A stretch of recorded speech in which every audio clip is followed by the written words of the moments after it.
në mbajtje. Janë këto faktikisht titujt kryesor të ditës së sakme deri në këto momente. E nga zhvillimet në vend kalojmë tek zhvillimet në rajon, zhvillimet faktikisht tek shteti jonë fqin, Maqedonia e Veriut, atje ku prapë faktikisht po diskutohet për gjuhën shqipe, në këtë rast konkretisht në lidhje me uniformat e reja të policisë maqedonase.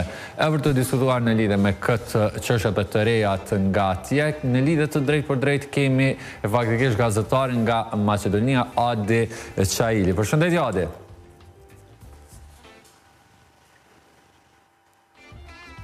Adi, nuk e di nëse po na dëgjon? Po ju dëgjoj, kushtet, po shumë mirë. Adi, faktikisht Policia e Maqedonase, Policia e Republikës së Maqedonisë Veriut pritet që së shpejti të bëhet me uniforma të reja, por këto uniforma faktikisht në bazë të informacioneve nuk do të kenë edhe themi logo në gjuhën shqipe. Pse një gjë e tillë dhe cilat faktikisht janë të reja të fundit në lidhje me këtë zhvillim dhe reagimet atje?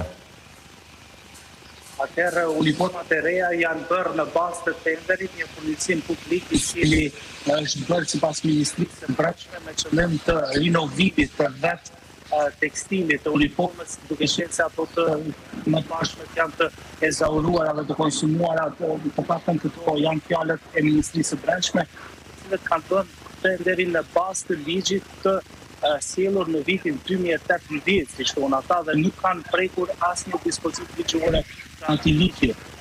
Dispozitivet shpjegojnë se vetë pjesa e tekstilit, e panelet, e bluzës, apo edhe e jaknave të policisë figurojnë vetëm në shkrimin cirilik maqedonisht me shkronja cirilike policia, të cilat janë në pjesën e pasme të shpinës, ndërsa sa i përket amblemave apo që vendosën në krah apo distinktive të cilët policët i patin në vete, sipas ligjit ato duhet të jenë me një furnizim të ri publik, me një tender të ri në 2 gjuhë.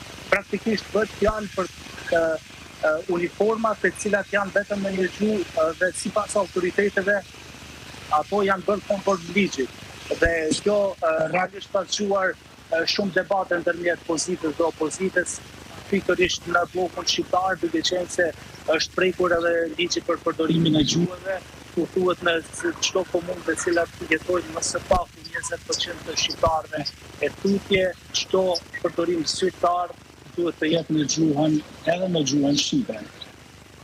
Po cilat kanë qenë faktikisht Adi reagimet e komunitetit shqiptare atje në lidhje me këtë çështje, edhe a ka pasur pastaj ndonjë reagim pasues nga autoritetet maqedonase?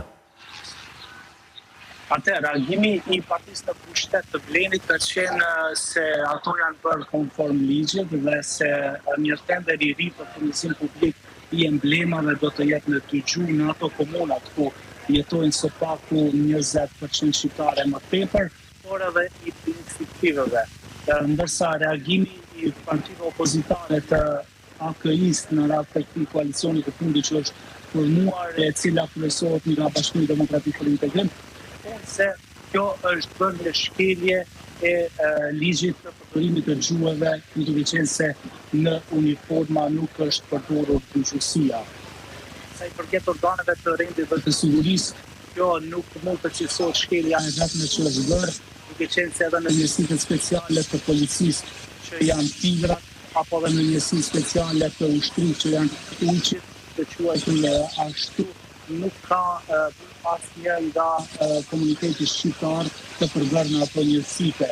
Gjithmonë, sipas autoriteteve, janë me arsyetimin se nuk janë plotësuar kushtet fizike për të qenë pjesë e saj, po rrethana të tjera tregojnë se ajo është bërë edhe në baza nacionale. Adi, faleminderit shumë për këtë lidhje të drejt për drejt sa i përket zhvillimeve atje në Maqedoni.